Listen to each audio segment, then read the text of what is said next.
What 5 things have you already accomplished that you're proud of? That you've already accomplished that you're proud of. Next question. What do you want in the next 10 years? I want you to make a list of at least 50 items. Now, this is not what you think you can get. This is what you want. If everything fell into place and you could have anything you wanted in the next 10 years, what would that list be? Not something you think you can earn, not something you think you can buy, not something you think you can, finally be so successful you can get. This is what would really do it for you the next 10 years. I want you to make this list. And here's the deal now. I want you to put each item one under the other. Not side by side, but one under the other. And make as long a list as you possibly can in the time I'm going to give you. One underneath the other, because we're going to do some things with this list when you finish, okay? Just start writing now, as fast as you can, abbreviate where you can, make a longer list. If something's private, put it in code so nobody can figure it out. They got a hold of this list. One underneath the other, as fast as you can write. Just let your dreams, run free here. Not what you think you can get, but what you want. If everything fell into place, you could have whatever you wanted the next 10 years, what would that be? Little things, major things, insignificant things, doesn't just make the list. Places you want to visit. I've been to a lot of countries, but I got a long list of countries I haven't been to yet. Last year, I checked Cyprus off my list. What countries haven't you been to that you'd like to visit the next 10 years? Cities you'd like to visit. I've never been to Venice. I've been around the world and all over Italy, and I've never been to Venice, so it's on my list. I haven't been to Egypt. I haven't been to Saudi Arabia. You'd think I've been everywhere, 39 years. Not yet. What experiences would you like to have in the next 10 years? Parachute out of an airplane, star in a movie, play in a rock and roll band, win a gold medal in the Olympics, start a new family, try a new sport. What do you want for your children? That's a whole list in itself. Education, places you want to take them. What new skill would you like to learn over the next 10 years? When I started learning new skills at age 25, it changed my life. I learned sales, multiplied my income by 5 first year. I learned how to find good people, recruiting, multiplied my income similarly. Learned how to organize, learned how to promote, rewarding people for small steps of progress. I became so good at that. My income went crazy. Maybe you'd like to get simple. Write some books.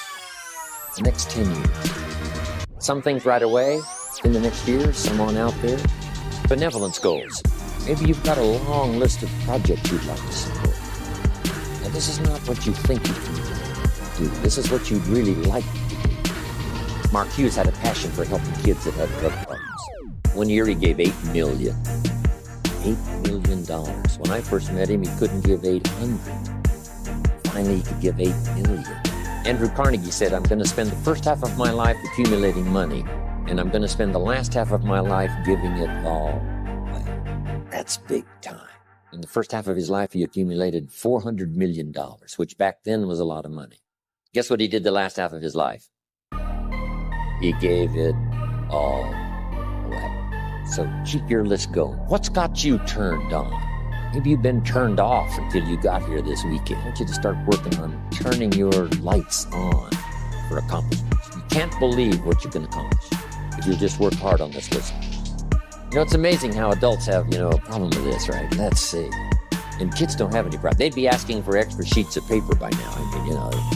Kids say, you mean anything I want the next 10 years? Yes, write it all down. They would go like crazy. A cabin in the mountains, upstairs maid, a cook, chauffeur. How about your investments, properties? One of my goals was someday to be financially independent. We're going to talk about that a little later. My father convinced me years and years ago that someday I should be debt-free. Owe no one anything. My mother and father practiced that. When I inherited the estate, all the lands and the house and the buildings and the things and the cars and everything, guess how much was owing when I inherited it all? 0.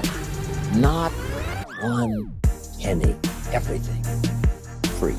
It is a glorious feeling for no one to have a claim on anything. Maybe you want to be in the top 10 in wealth.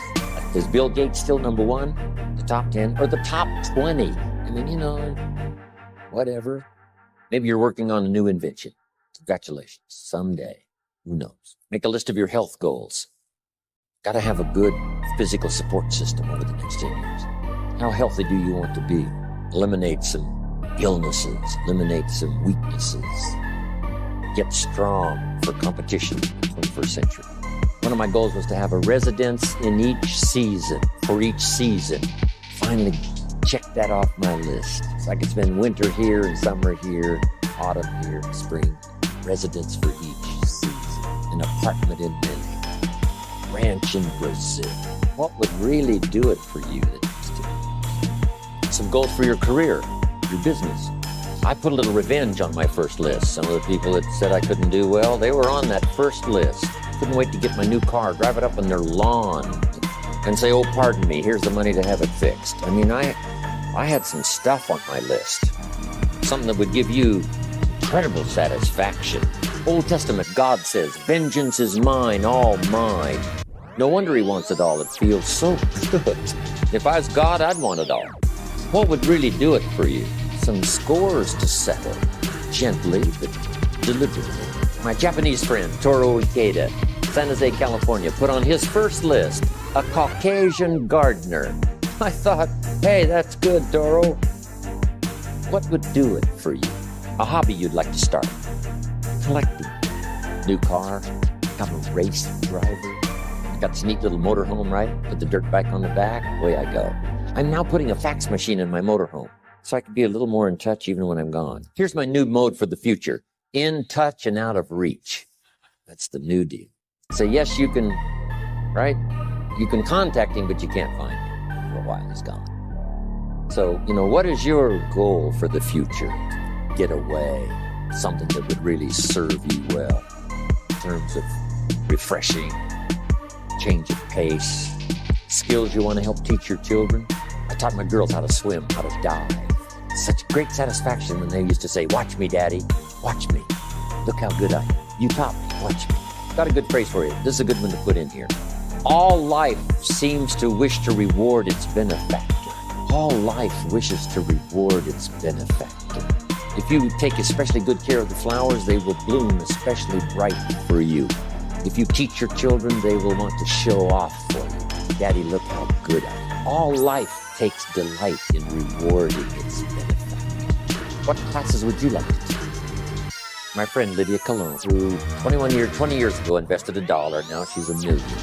One of her specialties is helping young parents do a little marriage counseling. Right? Some of those early years, right? 2, 3, 4, 5 years, those early years are pretty tough to get through. What specialty would you like to learn? Make a contribution to society, make a contribution to your community. Does most everybody have a list of 50 now? Okay, that's almost everybody. Okay, now put a little star there, right, that says you can continue this list. This doesn't mean this is all you get. Say, no, this is just to get you started. Because I promise you, when you get back home, you'll think of 50 more and 50 more and 50 more that you couldn't think of while you were here. And this list can grow and grow and grow. Now, here's what this also means. If you have a lot more time than we have today, you can take plenty of time to just have people make as long a list as, possible. Okay, now we're going to do some things with this list. Here's the next exercise. I want you to look at each item on this list you've made and give each item a number. The number being a 1, 3, 5, or 10. And this is why. I want you to look at an item and say, I think that would take about 1 year. Another item, you say, I think that would take about 3 years. Another item, I think that would take 5. And another item, looks like that's going to take 10. Give each item now a number. What you think it might take to achieve that goal, a 1, a 3, a 5, or a 10. Just somewhere close, doesn't have to be exact. That's about a 1, that's about a 3-year goal, that's about a 5-year goal, that's about a 10. If it's less than 1 year, just make it, if it's more than 10, just make it 10 plus. Running a marathon. Now, as soon as you've given each item a number, I want you to now go through and count them. How many 1s, how many 3s, how many 5s, how many 10s? And then just make a little list of those numbers. How many 1s, 3s, 5s, 10s? This is going to be interesting. How many of you had no 10-year goals? Okay, quite a few, right? Isn't that Interesting. Here's what that means. You're not thinking out that far. You're thinking more short-term than long-term. If someone had 0, someone had 14, that's a lot of difference in thinking long range. So that's all that's for. It's just to help you to think more long range. Okay, now make these notes. When you've accomplished some goals, you need some more to accomplish. Next, it's very important when you reach a goal that's significant or important to you to celebrate. So just jot that down. Celebrate a significant accomplishment. Or it doesn't have to be that significant. If it's important to you, it doesn't have to be world-changing or life-changing. If it's just a goal that's really important to you, you finally reached it, celebrate. Now, hopefully on your list of goals, you had some family goals. And if the family together finally reaches a goal, jot this down, celebrate with the family. And if you're checking it off, let each member of the family put their check mark on this goal because the whole family worked on this one. Now, here's what this will do. It will help each member of your family to make a longer list of goals. Wow, if we can accomplish this, think of what else we could do. The same is true of you individually. When you accomplish something, check it off, celebrate. It'll help you to grab your lists, wherever it is, and say, hey, if I can get here, I can double that original list. So celebration creates excitement to develop a longer list. You also need goals ongoing. When the early astronauts went to the moon, some of them, when they came back from the moon, had psychological problems. Some of them drank too much, got into other difficulties. And one of the reasons is, where do you go now that you've been to the moon? So here's what they did later. They made sure that the astronauts later who came back from the moon had plenty of projects to keep them busy after they had been to the moon. And the same is true of you and me. Goals, after you've reached them, another list. After you reach those, another list. My father lived to be 93. You can't imagine the goals. One of his goals when he was 92 was to get his driver's license renewed. Guess what he got it renewed for? 4 years. At age 92, he got his driver's license renewed for 4 years.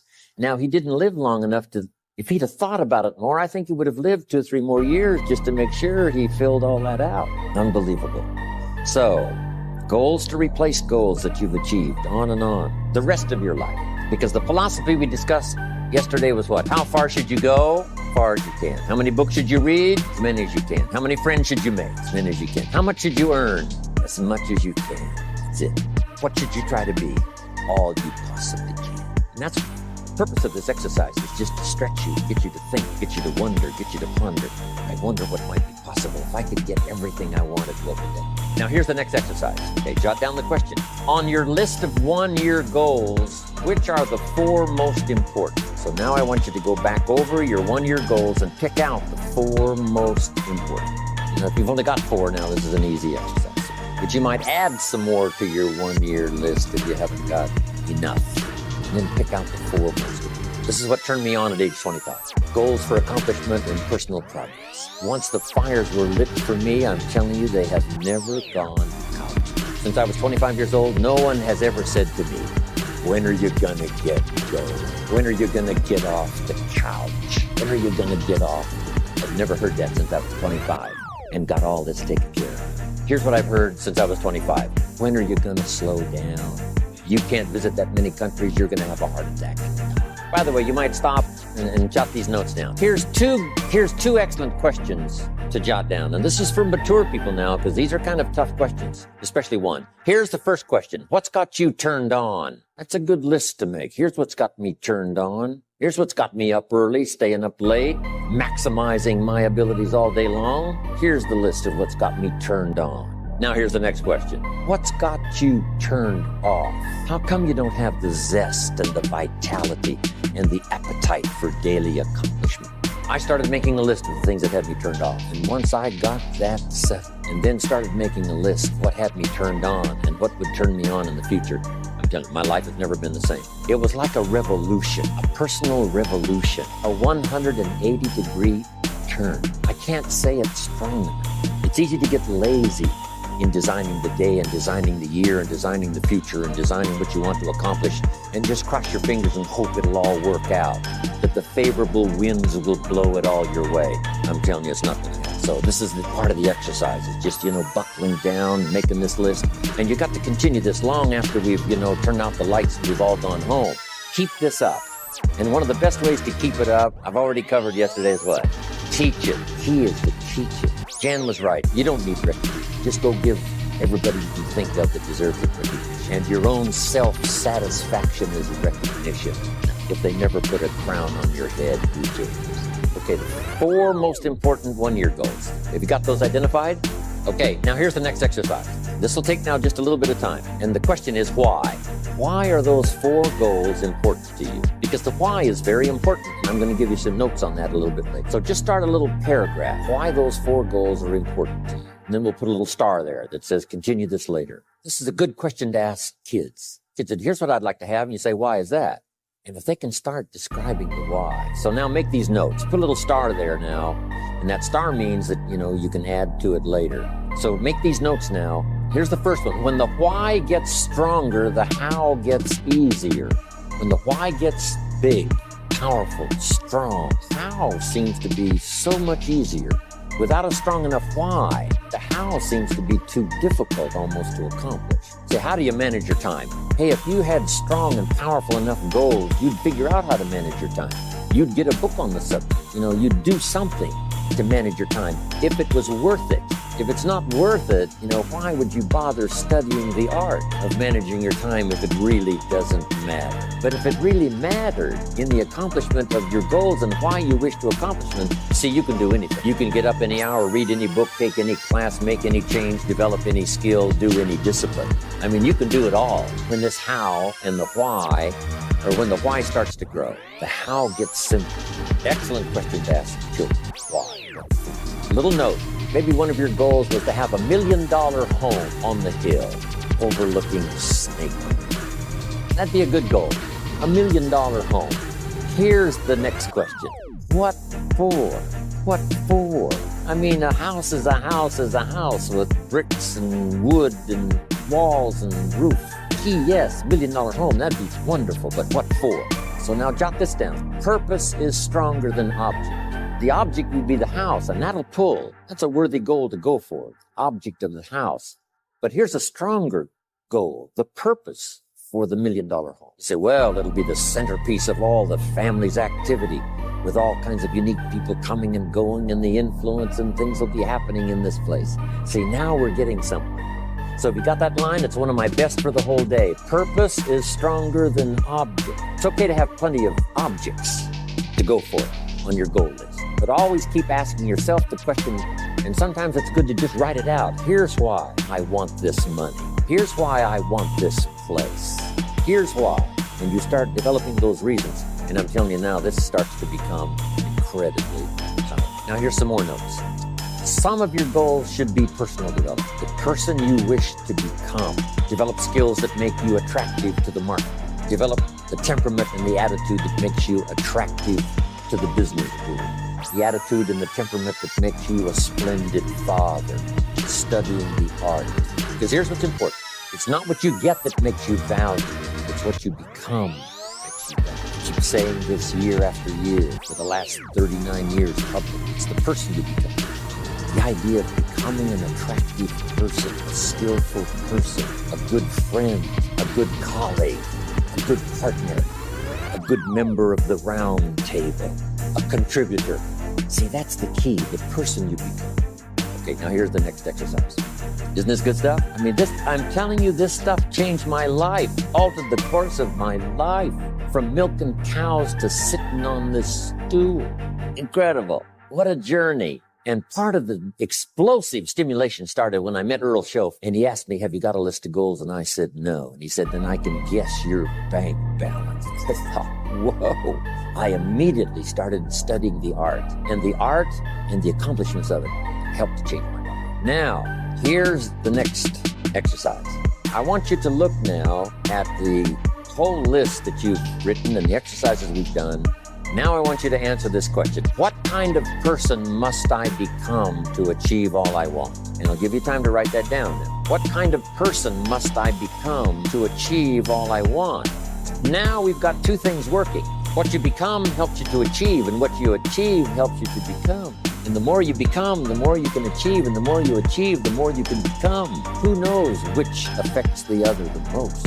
So now just write this exercise. Start with a few sentences. We won't have time for you to, take a lot of time, but just start with a few sentences. Your concept of the person you think you must become to achieve what you want. This is time for a little truth. Maybe you need to become much wiser than you are at the moment. You need to become stronger. You need to have better health. Maybe you need a little coaching to really become the person I want to become. I'm going to have some coaching, physical coaching, spiritual coaching, developing skills coaching. To be the influence you want to be, you got to build an incredible reputation. What kind of person must I be to attract all that I want in my life and the people that I want and the opportunities that I want? When you knock on the door and opportunity opens, you must stand there as a very attractive person, or you may not be invited. One of the most mysterious and unique phrases that Jesus ever used. Here's what he said. I stand at the door and knock. And if you opened the door, would you probably invite him in, this extraordinary person? You say, wow, yeah. And he said, if you invite me, I'll come in, sit there, talk things over. For you to be that kind of attractive person, that if you knocked on the door of opportunity and it opened and you stood there, would you be the kind of person that opportunity would say, come right in and sit down and let's talk about the future? What kind of person? Okay, now put a little star there. And what the star means, right, is to finish this exercise later. Now, if you're working, right, in a workshop where you've got plenty of time, you just, take a little more time for some of these exercises. Make these notes. The key is to put everything on your list. Now, the key is to take it out of your head and put it on paper. You can dream about what you want, but when you start committing it to paper, now it more formalizes. Information now starts to make a composite of an idea. And ideas can turn into hotels. Ideas can turn into enterprises. Ideas can turn into a fabulous career. We need the information. We need the stimulation. But then you'll learn now later to start putting everything on your list. Now, jot this down. It's very important, if something's not that important to you, to take it off your list. You don't have to accomplish this whole list. But if you had 100 items on your list and you accomplished 80, who cares about the other 20? If you got the biggest share of what you went for, wouldn't that be enough? And the answer is probably yes, it'd be overwhelming. So you can rearrange this list. You can change it. You can tear it up and start over. You can say, last year I thought this was so important. That's not important to me anymore. The things I've learned in the last 12 months, I've changed my whole goal list. I thought this was so it. Okay, now here's the next note, and we're wrapping it up now. Here it is. There's two great words of antiquity everybody should learn. Here they are. One's positive and one's negative. And we studied a bit about that yesterday. Positive, negative. Here's the positive word from antiquity. Behold. That's the positive word. Behold the possibilities. Behold the opportunity. Behold the future and give it design. Behold and look at the chances you've got. Behold, spring has come. Behold, the day has arrived and the sun is shining and the shadows are fleeing away. Behold, the next person you can meet might be your friend for life. Behold, the next person might be a colleague forever. Behold, that's the positive word, behold. Now, here's the negative word, beware. Now I want to give you a sentence to jot down that's very valuable for this weekend session. Here's what it is. Beware of what you become in pursuit of what you want. Beware. All of our lives, we have to deal with behold and beware. When a kid goes to school, it's behold the opportunity and beware the dream. Behold and beware. So beware of what you become, pursuing what you want. Some things I went for in the very beginning cost me too much. I got so obsessed with some things that I found out later the price was too big to pay. If I would have known better, I never would have paid. But sometimes we learn when. So don't become so obsessed with something that you lose your sense of reason or it costs you your friends. Don't be so obsessed with something that you compromise your virtues and your values. The story says Judas got the money. You say, well, that's a success story. No. It's true, 30 pieces of silver was a sizable sum of money, but it was not a success story. His name was Judas. Doesn't that ring a bell? It makes all the difference in the world. Judas got the money. Here's something interesting about the story of Judas. After he got the money, he was unhappy. Someone says, well, if you had a fortune in your hand, why would you be unhappy? And here's the key. He was not unhappy with the money. He was unhappy with himself. Here's a key phrase. The greatest source of unhappiness is self-unhappiness. It's not from outside the things that make us unhappy. The greatest devastating unhappiness is to be unhappy with yourself. Now, a mild form of unhappiness is constant. The desperate form of unhappiness is de-stress. It's like worry. We should all worry a little, but not let it destroy our lives. If you're in New York about to step off the curb in downtown Manhattan and the yellow taxi's coming, best you worry enough to get your feet back up on the curb lest you get yourself wiped out. So it's called caution, but not undue caution. It's called fear and worry, but not the worry that kills you, not the worry that destroys you. It's like hate. You don't need to hate your job. Save your hate for the important things like evil, like the weeds that attack your garden, like the diabolical ideas that try to entice your children. You don't need to hate everything. I hate this, I hate that. That's the misuse of your hate. Save it for the things we really must hate. But this is so important now to beware. Judas was so unhappy, he tried to take the money back. They said, heck with you, we got what we wanted, you got what you wanted out. They threw him out with his money. Now he becomes so desperate, he goes out and hangs himself for what he did. He became a traitor. So that's the caution. If Judas could speak back to us in any kind of clear language, here's what he might say. Beware of what you become in pursuit of what you want. Don't sell out. It's not good. Now here's the last note. If you'll start this glorious journey of being meticulous, deliberate, and hardworking about setting your goals for the day, setting your goals for the month and the year, setting your goals for your family and yourself and your business and your colleagues, start thinking forward. Here's what you will become. A major contributor, not only to yourself, but a major contributor to others. And that's exactly what you want. Here's another little subject before we quit this now. I just mentioned it a little earlier before we started this class. Jot this down on personal development. This is especially for married people that have children. If you're married and you have children, I got some great advice for you. Here's the best I can give you. I'm not a counselor, but this is great stuff. Here's number one. If the parents are okay, the kids are okay. Chances are high, odds are high. If the parents are okay, the kids are. Your own self-development is the best contribution you can give to your children. Not self-sacrifice, self-development and contribution. Self-sacrifice usually earns contempt. Self-development and self-investment earns respect. I used to use the old phrase, I'll take care of you, you take care of me. I found out how short-ended that was. I changed it. And Bob Cummings, the old movie star, helped me to change it. Here it is. I'll take care of me for you if you'll take care of you for me. The best contribution I can make to you, if you're my friend, is my personal development. What if I become 10 times wiser, 10 times stronger, 10 times better, 10 times more unique? Think of what that would do for our friendship. If the parents multiply their own personal value by 2, by 3, by 5, by 10, what would that do for their children? If the parents are happy, I'm telling you, the kids will be. If the parents engage in unique lifestyle, don't miss anything. Drink deep of the cup of whatever's available. I'm telling you, if the parents are okay, the kids are probably going to be. Wow.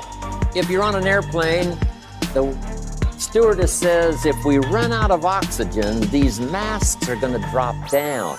And then she says, make sure you take care of your children first. No. Would you underline no? Would you underline no? No. Have you got that? You should take care of your children first. No. It says put your mask on first. You take care of yourself first. Then you assist your children. And I just mentioned that would be a good title of a book, wouldn't it? For parents, put your mask on first. Isn't this good information? The best contribution to your company is your self-development. The best contribution to your husband or your wife is your personal development. To become all you can become, as wise as you can and as kind as you can and as unique as you can, that's the best contribution. Not self-sacrifice, self-development and self-investment. Maybe that little talk might be worth the price of the week, the time and the money. It was helpful for me. Here's one more on that. With your family or whatever decisions you have to make, if you've made the decision, best decision you can, but it's going to cause some pain, here's what you must learn to do. Accept the pain, but not the guilt. There's part of our head sometimes that tries to make us feel guilty. if we've made a decision that's been painful, not necessarily, not just for us, but maybe even for other people. But it had to be made. So here's the key: to accept the pain, but not, because it's not pain that destroys. Isn't that goal setting section fantastic? I mean, this is life-changing stuff.